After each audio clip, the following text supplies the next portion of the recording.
It feels so good to have you today on one of the most talked about, controversial, and most sought after content in the landmass of Nigeria. My name is Elvis Vitalis, and yes, I have amazing, distinguished guests in the studios today that will be joining me to dive into is very serious topicalities around music business, the spiritual part of it, and more so the trendiest gists around the whole entertainment sector. All right, but before I dive into this, I'd like to give honor to whom honor is due. Today, as you can see, we have special dignitaries joining us in the studio for the very first time, and I'm so honored to have such capacity of individuals joining me in the studio. But I'd like to start with the females. They say females before gentlemen, so that they don't attack my comment section. So, ladies and gentlemen, please, I have with me my co-host, which happens to be Luchi, the daughter of. The fact that you actually forget my flowers, actually, I feel like we need to have a bit. Anyway, my name is Princess Ruby, aka Litchi, whatever you decide to call me, and welcome to another edition of the show. All right, you already heard her. You know how and where to look for her if you want to find her. All right, and also I have with me on my right, uh, my man of God, who happens to be a pastor, a consultant, a mentor, a teacher, in the person of Pastor Sylvester. It's a pleasure having you on the show, Thank sir. you. The pleasure is mine. Thank you so much. Promise to smile, and he's smiling already. Of course, don't worry, we're getting close to the heated conversation. Okay. And not forgetting, on my left, I have a very good-looking individual who happens to be a musical executive for Music House International and also an entrepreneur. He goes by the name Henry Natural. It's a pleasure having you on the show, sir. The pleasure. You're looking good. And I hope after the show, you give me some of this. You give me tips. I've been trying to grow this one for like years now. Sharp. Future impossible things. Sharp. Are you saying he can't grow yet? I don't want to mention names, but are you saying he is? I see what you're doing there. I see what you're doing there. Right on. All right, so we will be diving into a lot of gists. Now, starting with what has transpired a few weeks ago about record label signing contracts, artists, talent, and the church. We're bringing all of this encompasses on the table, where we will be dividing, and digesting these particular questions and topics. So you could also throw in your light, and of course, the comment section is free for you to let us know your thoughts. So I'd like to start with the question, sir. Is talent really enough for an individual to really soar high or climb through the stairs of success? Talent. I think that was one of the first book I read when starting up in life. Talent is never enough. Okay. I would say it repeatedly. Talent is never enough. It's one thing to be talented. That's more like a 2% to the 10%. And there are other ingredients that are needed or that needs to be added. If not, we have a lot of talented but unsuccessful people. Okay. Is it not so powerful how that you see people that you're better than or that better than you're meant to say, but you are higher than them? Because there are many things, just like you have, let's use the normal word every Nigerian will know, egusi, just like the seed. And that does not give you the soup. There are other things to be added that culminate into this stuff. So does this really mean that for one to really be talented, you need to go through some level of service? You need to serve as an individual for you to be well-groomed, that in such a way that it can harness your talent, and then you can now proudly say that, yes, in this particular field, you're talented? Or do you also think that for some persons that are not good enough, it's as a result of lack of service? Let me say something. It's more like you manufactured this phone. How you trust that this phone is perfect is when it serves. Okay. If it doesn't serve, it is in its service you can get the guarantee. It's in its service you can get the warranty. So talent is just like making a phone, but the service is what gives us the confidence that you're good to go. So talent and service, they are interwoven. Okay. You can't separate the both. If not, you can be talented, but if you don't service your talent, you're going nowhere. Beautiful. So it means that for one to actually be super talented, there has been already an underground service that has been done. Yeah. Okay, noted. So moving forward, natural, looking at the case of record label contract signing and all of that, what are the first step for an individual that is talented? What are the first red flags you need to spot out before you could say, okay, this particular contract that is coming in from this particular label, I'm not really ready for it, or I wouldn't want to sign on it before? Because first off, for someone who is talented, Yeah. there's this enthusiasm, there's this vigor, there's this rush and adrenaline rush that runs through your system whenever you hear, I want to sign you. Yeah. And you be like, bring her back a sign. And this has in turn, in recent times, brought about a lot of creatives complaining that they went into bad contracts, not like the blindfolded them to sign this contract. Yes. Okay. I'm going to say this from my own point of view, from my own experience, right? Running a label for so many years, I've come across some artists. Now, I've been an artist myself, so artists have this feeling that record deal is their let me use the layman term, I don't make them for life. Yeah. Once they see record deal, they're like, phew, I've made it in life. They see record deal as a stepping stone to their success in their in their career. But they don't calm down to look through the contract. Yeah. Or they don't even have any contract at all. So you just make promises they give them. Not even promise. They just want to be part of a record label. No promise, no contract. They don't know anything concerning music business. Yeah. When I started music, I didn't know anything about music business. I was just doing music out of passion. And that is not enough. You understand? That's where, when you have talent, you won't even go anywhere with your talent, because you don't know you don't know how to strategically move forward. Yeah. You understand? Yeah. So these artists, when they come across a record label, they don't know anything concerning agreement. They just want to be in a record. Let me just say I am part of this record label. You understand? Now, as an artist, before you go into an agreement with a label, there are some key things you should look into. First of all, what is the history of this label?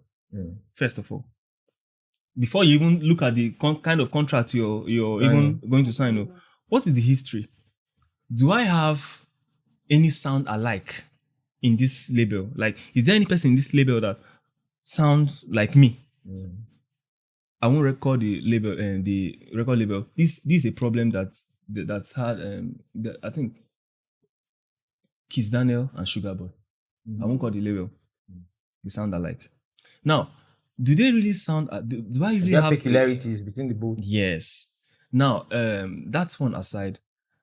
Have this label grown an artist that I'm hearing, like that's been known? Now, coming to the contract, what kind of contract are they offering? Now, there are different kind of contracts. I don't know if I should name the kind of contracts right now or in future. Okay. Now, there are different kind of contracts. There are the contracts like the exclusive contracts, where the artist owns the label owns the artist and also owns the music that the artist catalog.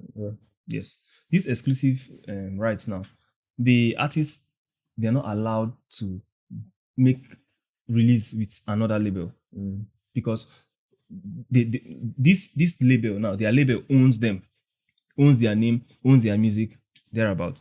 So if you're an artist and you know that, okay, I like collaborating with other label, I like collaborating with other artists, and if I collaborate with others, this is where I'll bring out my full potential as a music artist. You shouldn't sign in an exclusive. You understand? There are the non-exclusive, where you can actually collaborate with other label, other artists, and the rest of it. There is the recording and publishing, where you just your own is sign with them, they will record your song and they will publicize your song. The number of songs that they will publicize is already on the contract. Okay. Let's say they are recording 2 albums, 3 albums, 4 albums. You understand? That's what they will do. After that 4 album, your deal is off with them. Okay. You understand? Those ones are I think they can give months, you under how many months you can record so and so number of albums, under how many you can singles like that. So this kind of contracts is for people that doesn't want to stay long with a label. Yes. Okay. So I think I will bring it down to the controversies between the main discussed artists we are talking about. I'll bring it down in time when it's time to bring it down. Okay. So Okay. that's it. All right, thank you so much. So, Pastor, there's a particular, trend that is basically going on in the gospel scene, of which I'd like you to throw light on. But I'd like to ask this particular question to you. Do you feel that the gospel artists should prioritize spirituality alignment over financial gain when signing a record label, when signing a contract? This is more like, should they consider financial involvement over spiritual alignment before serving? Because Let me use that word. heard when you invite a minister and you're like, say you have to pay me 4 million, 20 million, 50 million just to perform, and you see it in a way that people are you're asking for money to, and you feel like you have to release the Holy Ghost, and this person is paid huge amount of money. Should they really actually focus on the amount? Because like, if you don't pay me 20 million, I'm not coming. If you don't pay 10 million, I'm not coming. That's a very dicey one, but noting that this is going to be a very varied thing. I have to be very careful. There have been extremes. Everybody has their own consecration. Okay. There are people, they don't charge you per se because they say this is my consecration. There is this set that also charge. And because I've been abuse of people, take people for granted. I've heard stories. In fact, I've been a victim to that. They invited me for a meeting, and I went with some guys. And when I went there, they gave me the shock of my life. Thank God I had extra cash because I had to transport myself there, and I had to transport myself back with my people. Now, when you have series of such encounters, sometimes you want to set boundaries. Yes, you want to raise the bar. Because human beings don't value what is cheap. When you don't add value, it's more like if you go to a regular restaurant and you buy Eva water. I'm actually upgrading their brand. Yeah. And you buy for 200 naira. You can likely forget the bottled water when you're leaving. But if you go to a more profile restaurant and you buy that same bottled water for 5,000 naira, you will take it while going. Definitely. Why? Value has been attached. Because you didn't just buy bottled water, you bought ambience, you bought environment, you bought everything that comes with that place. Yeah. So when we talk about charging and putting costs, I feel, as I said earlier, extremes has been attached, but is more likely, I feel, is to put value. When value is attached to a gift, people tend not to joke with it. But don't you think this actual gift you're talking about from the gospel part was a commandment from God himself when he said, "Go ye into the world and spread the gospel to all nations"? He did not put clauses there and let them pay you or attach a fee. Preaching this gospel, it's very deep. It could mean you ministering in songs with your talent. It could be you ministering the word itself. It could be you, inspiring people through the word. Do you get?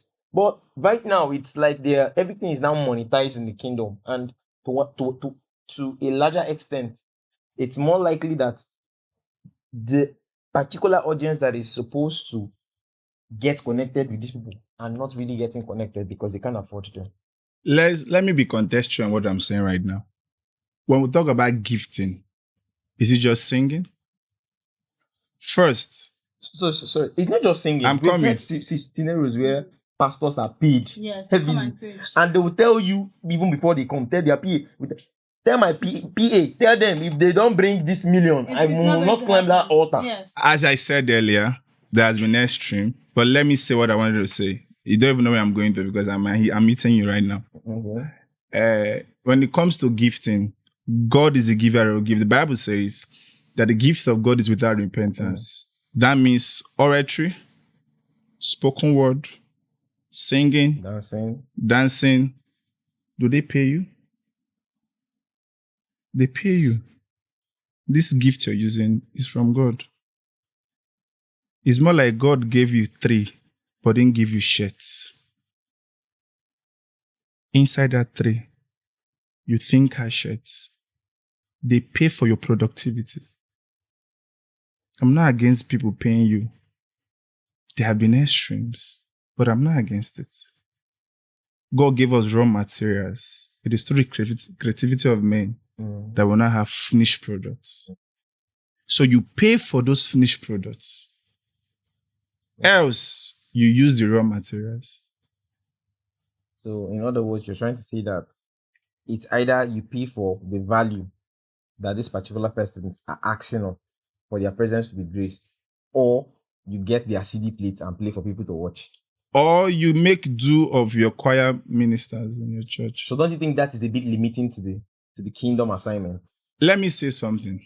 As I said earlier, talent is not enough. I am not saying that monetizing is wrong. Neither are you saying it's right. It's right. Don't put words in my mouth. But you want to say something? I want to say something. Please say something. All right. Now, okay. I'm talking about. Let me talk about music. Let me leave the whole coming to God preaching, talking about music. Now, you see, music. There is when people say Christian music and secular music. There's this thing that music is music. When you go to the altar, you minister. You don't perform, right? You minister in songs. In the other way around, in the secular world, you perform. There is always a spirit, whether in the secular or in the gospel, that is being passed from the musician or the vocalist or the artist to the audience, that they will feel that ambience will just there. Yes. So music is music. Now, if it's in the secular world, you artists go to perform. First of all, that music actually, that's to produce that music costs money. You understand? To distribute that, that's why record label owners or label boss, they have a kind of agreement, whereas they will need to make back the money that they invest right now to bring an artist to a limelight will cost nearly up to 60 or 70 million naira before they will know an artist. Okay, I want to call someone's name. Prince Emmanuel. I'm using Prince Emmanuel because he is a gospel producer and musician. Now, Prince Emmanuel, when he started as a producer. You understand? He produced secular songs. Now, he diverted into the music, the gospel area. Started producing his own songs. Now, after he charged, I know how much he charges. He charges hundreds of thousands for production. Now, when he moved to the gospel side, he was now like, okay, for him to come out when he was producing for secular artists, we don't know him.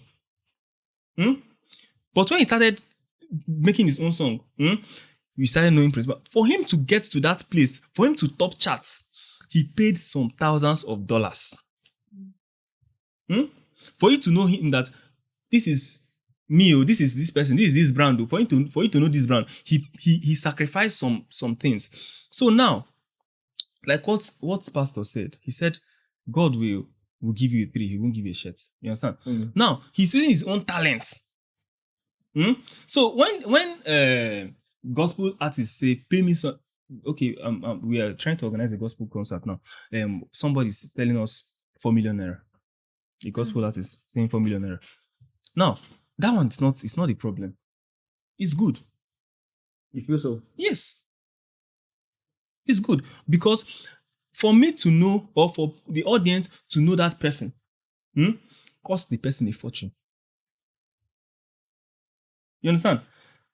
For I don't want to say, for you to top charts, before people start knowing you have to top charts.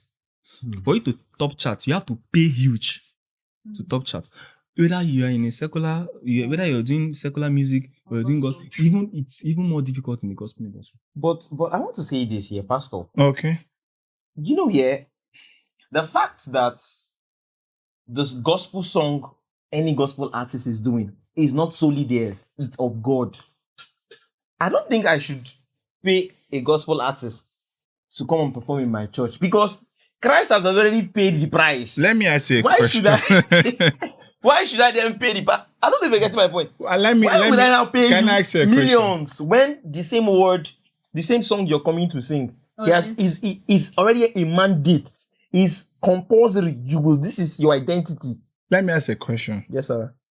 So you don't want to pay? I could do honorarium. I could do thank you for coming. I can ensure that that's the issue we are having. I could do your logistics will be covered. I am a human. If we play C. Do you understand? But you telling me that I should package 10 million Let for me say you. something. Why? What for? Let me say something. Did you heal the sick in course of your ministration? Let me say something. Even if you fulfill your promise, what about the tens of thousands? Human beings are very ungrateful. I wish you see the other side of human beings. Okay, what if you do? And then because of I follow that tide, and then someone else invites me, let's say, interstate, and I want to use your first approach to me to judge the other person, and I'm left with disappointment. So this is the reason. So you feel now being unavailable should be the better option? Don't you think that should be limiting the gospel? Now, let me say this about limiting the gospel. If you try to do everything, you shall die. Is it scriptural? I'm telling you the truth. Jesus did not go everywhere. Okay. I'm saying this to say that everybody has his own quota. You do your quota and you rest. So you are trying to say no money, no performance. No, that's not what I'm trying to say. That's not what I'm trying to say. I'm saying that, and let me also say that, let me balance this. This is also the reason why you should begin to build relationship with people that are coming up. Because this is also how people go to places and they don't pay.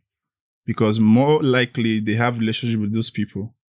So you build relationship. You have issues with people that you can't bring because of money. People that are rising are also there. Have a good relation. Like you, for instance, you're my brother. There are many occasions I will call you for. I won't pay you. Not because I don't know your worth, but because I'm here because you called me. I know what I left to be here. I know him as well. I know he left some things because of relationship. Does it not mean that someone else want to invite me for an interview like this and then I will just give him my time? You see what I'm saying? Okay. All right. So let's move over to the basic trend that is basically, causing waves on the social media.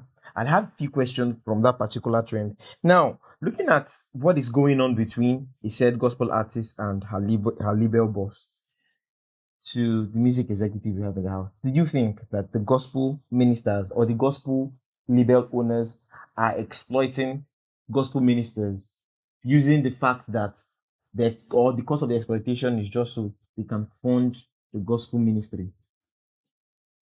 Okay. These kind of issues come when there is, I will call it spade a spade. Okay. All right. This kind of issue come when the minister or the artist feels that he or she is bigger than the label. True. I want to use an instance from the political aspect now. The obedience movement. If they ask people now, which party is the people don't know. They only know. They only know. You understand? You guys understand? But they don't know the party that person coming from. So that person is said to be bigger than the party. So when an artist feels that they are bigger than the record label, they start to exhibit some kind of things. Now, let me tell you something. When the initial point, before the artist starts come to the record label, there's an agreement. Now, maybe the agreement says that the artist will execute so and so, accomplish so and so within so and so time. You understand? And now the artist now feels that he or she is bigger than the label, and they can opt out. Now, see what artists, so you see the fear of label owners. When the artist is now big, they will now feel that they have the base, they have the fans. So they will now pull out to become their own boss. That's why and a Nigerian artist changed their name from what you know them as to another name, because the label collected the name, they own the name, so that he won't use the name to continue. So they collected the name. So now, coming to this aspect now, I will say maybe because definitely there are some controversies that would have happened that are off the media that you won't know. But maybe there are things under. But the artist is wrong for he or she to not complete the recording agreement. That is breach of contract.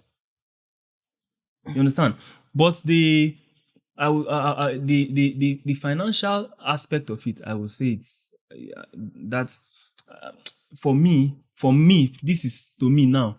I won't say that aspect, that thing is not and void, that financial aspect, because you can't tell me that the artist is going to collect money from the label. What you say is that the artist is going for events and taking the money.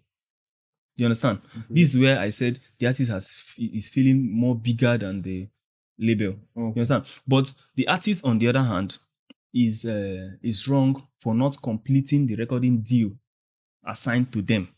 Mm-hmm. Now, on the other hand, to the label, the label has wants to take more from the artist based on the fact that the label feels that the artist has collected more money on events.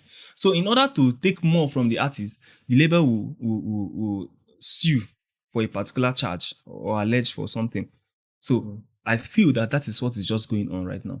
All right. So, Pastor, what should be the perfect resolution plan for a label and a gospel label and a gospel artist that are having some sort of loggerheads? What should be the perfect resolution plan? Because now all eyes are on these particular individuals, and any wrong reaction could actually cause an uproar that would affect the kingdom service, that would actually affect the gospel. But what do you think, as a pastor, should be the perfect resolution plan for both parties? Perfect is something that we can achieve. I can't just give you my perfect, because while I'm pre-considering something, someone is just taking something else. But let me say something. I feel like every outcome you see today was preconceived yesterday. Okay. It's just like there are things you don't do now, not because you don't want to do, but because you can't afford them. Yeah, sure. You understand? My own is that if you have been said to go through a process for a particular year, 5 years, 4 years, Scripture demands and instructs us that we should fulfill the contract. If you read Matthew 25, it talks about the master giving 5 talents to one, 2 talents, and 1 talent to the other. He returned The 5 gave him more 5. The 2 gave him more 2. And the 1, his reasons were justifiable enough. But that was not the case. Okay. Because you are my servant, you must go through my terms. Your only freedom is only when you are free from me. Hence, you are under my environment, you're under my laws. So my own is that I can't give you a perfect resolution plan. What I would say is that people should, in all honesty, know that whatsoever you give out, you're seeding. What you seed, be ready for a harvest. Okay. If you have gone through this process and you've signed, no matter how it is, go through it. Now, Yes, please. should gospel singers be aware that because they've already had this fan base of people who are loyal to them. Now, this kind of attitude can actually spur out reaction within fans. You now see people begin to condemn those in the gospel sector, being like, oh, there's no difference between them and the secular people. Should these people really be more aware that their actions not just affect them, but the people following them as well? See, let me say the truth. You know, we believe that people that are popular knows God. And that's something I don't want to delve into. But if I should say something, popularity can be gotten from anything, from anywhere. Scripture already instructs us that when you have issues with your brother, it should be settled within the body. If the brother refuses, let's go. You know, these are things that if you want to bring another, you say, you're doing a 20th century Christian. But this is Bible. Just imagine who determines what happens to a Christian brother and a Christian sister having disputes is a Muslim. Deciding our faith because of what? Mundane things. So I feel that nobody's bigger than doctrine and Jesus and the word of God in as far as you're a believer. If we want to follow the scriptural way, then we are saying that the dispute should be judged within the body. If it can't be settled within the body, one person should decide to be a fool. And that is the Bible. So this is your opinion. That is the Bible. Okay, this is the biblical ideology on this. Yeah. Now I want to ask you a question before we move over to Henry Natural. For churches that own labels and have a certain laws that stipulate that their artists must perform under their umbrellas and not perform outside the four walls of the church, don't you think that alone is also limiting the gospel? For instance, you have Excel in your church, and Excel is a very known artist globally under your wings in your church. And you have a law stating Excel cannot perform in any other denomination if it's not your church. I don't think such law affects the creative, limits his talent, and also limits the gospel, because there would have been more souls to be won through Excel. But hence it is limiting. It just starts down between. If let's use Excel, the anonymous Excel. Excel is signing a contract for a stipulated time, 5 years. You should wait. Before a church, I'm not talking, there's a way this gospel label thing works. It's a contract, quite all right, but it does not really look like what the secular world does, because this is more like a family. It's more like a group, a cult. You don't join, you say you don't join. Whether the contract end or end, they want to be seeing you in church. No, you're drifting. If you said contract, Yes. Contract is different from what you're saying now. Hence, his contract, it has time base. The person that signed the contract should wait. Let me say something here. This rush of doing the work of God, and because of that, you feel they are holding you back. Nobody's holding you back. You even realize that one day after you're free, you realize that there are a lot that you cannot even do that you feel you can do. There are a lot of people that are not saved. my own is that if you're signing a contract, in quote, contract, follow the contract requirements. When you're done with the contract, you can do what you want to do. So you're totally in support of what the contract states. You signed it. You were not that duress when you did. Nobody hypnotized you. As a pastor, you feel. I said it's a contract. Follow the contract. No, I don't want you to look at it as an artist. I want you to look at it as a pastor. As a pastor, follow the contract. You want to call Excel to your church. And the contract says you cannot come to my church. I'll look for someone else. When he's on the contract, I will invite him if I want to. Thank you. Yeah. Okay, all right. So this music contract thing, there is a universal contract that an entertainment attorney always drafts. That is not different from this. There's not what they do is just to change some things, but it still follow through a particular pattern. Now, this one that this Excel of this anonymous Excel, if you said the Excel can't perform or minister in other church, it's all in the contract. Ignorance of the law is not an excuse, though. It's not an excuse. Exactly. So if Excel can't perform minister in other, minister. Excel is a gospel minister. If Excel can't minister in other church or other organization, it means that Excel is under a contract speculated for a particular period of time. That is what Excel signed for. Excel should follow.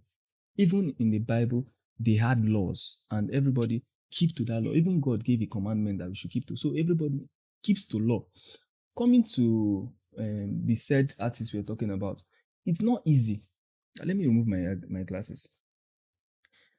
It's not easy promoting an artist from ground level to limelight when you are not popular.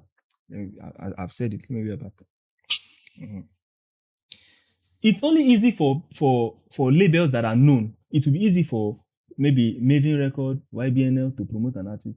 But you see, for someone that is not known, a label that is not known, to promote an artist to that level, it costs a lot of money. I saw the artist, one of her first song, I saw it hitting many years ago, 45 million views on YouTube. That shows a good distribution area. Yeah.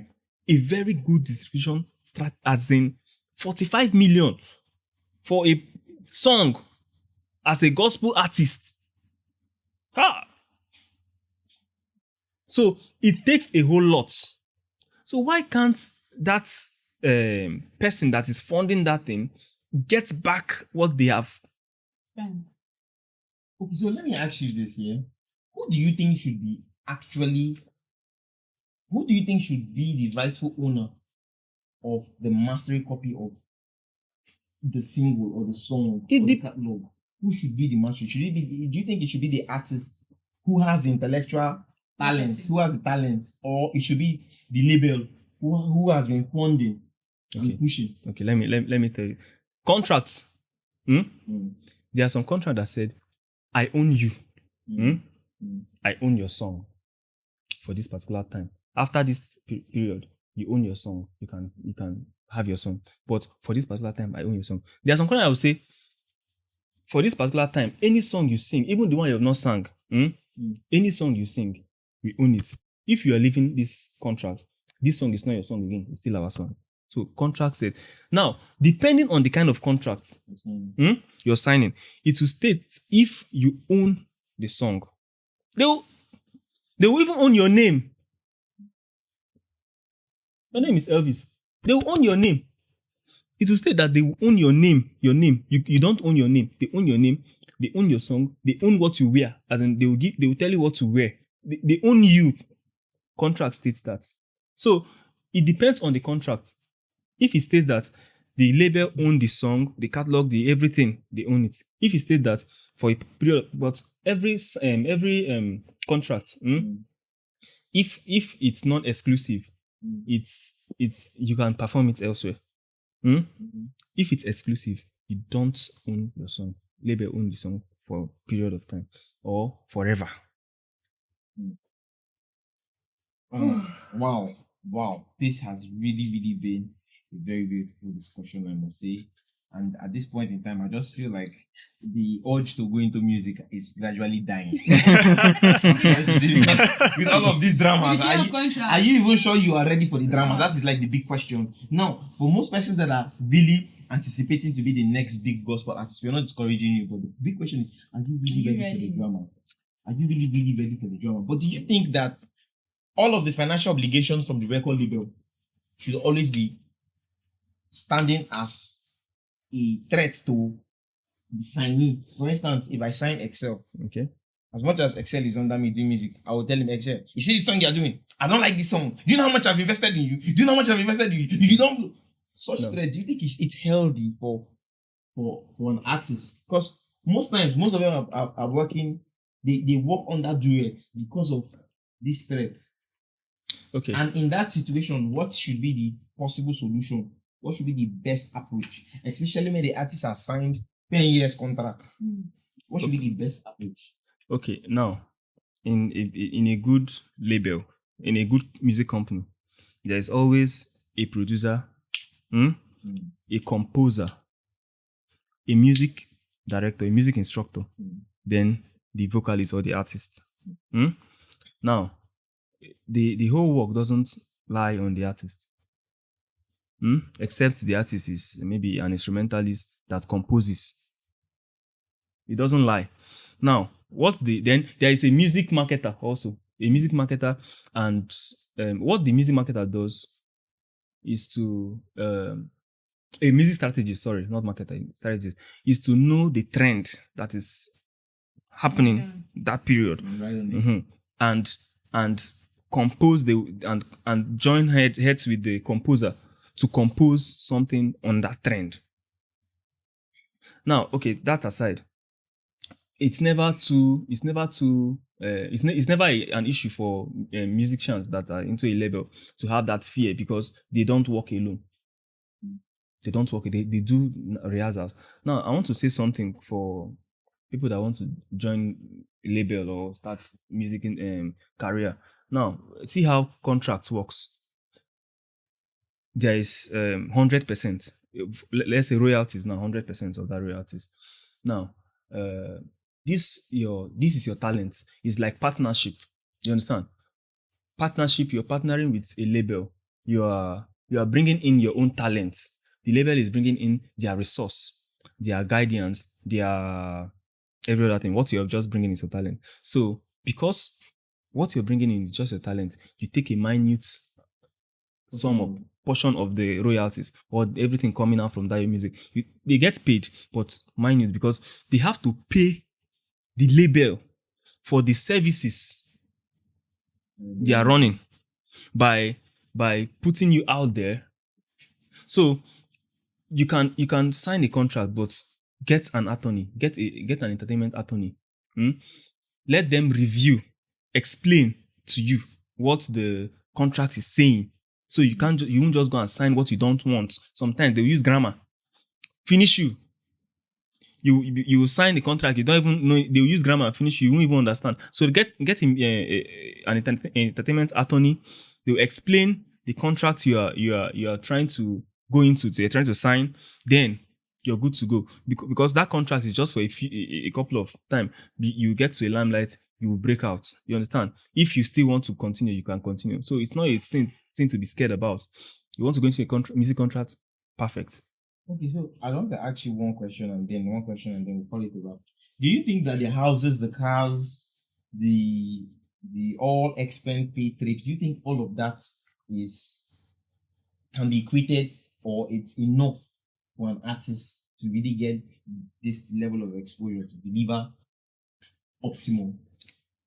Okay. Because labels will always want to tell you, I bought you a house, I bought you a car, I bought you this, I paid for this, I paid for that. And for that reason, I'm supposed to get so amount of whatever from this record and this and that and that and this. Do you think that is enough? Okay, I think that is actually it's a thing that people should look into now. And must it really be like what I explained earlier? There's 100% royalties. and they are paying you. Depending on the level of, let's take for instance, you are selling 200 million copies, and another person is selling 500 million copies, and another person is selling 1 billion copies. Now, if the person selling 200 million copies get 10%, or they are getting 10% each, they won't end equal. So if a label buys a car for an artist, just know that artist is doing well. Know that you're earning more than what they are giving to you. There's no label that will buy, except the label is giving you a brand that after your contract you return their thing for them. Or they'll give you an apartment. So after your contract with them, you will move out of the apartment. Except that. But if they are buying you a car, a house, a this one, that one, know that you're earning much more than what you're seeing. Because no artist will be trying to hit you into the top charts and buying you all those things. Why? So that's the more reason you need to buy them. You understand? So if you are earning that, they are giving you cars. It's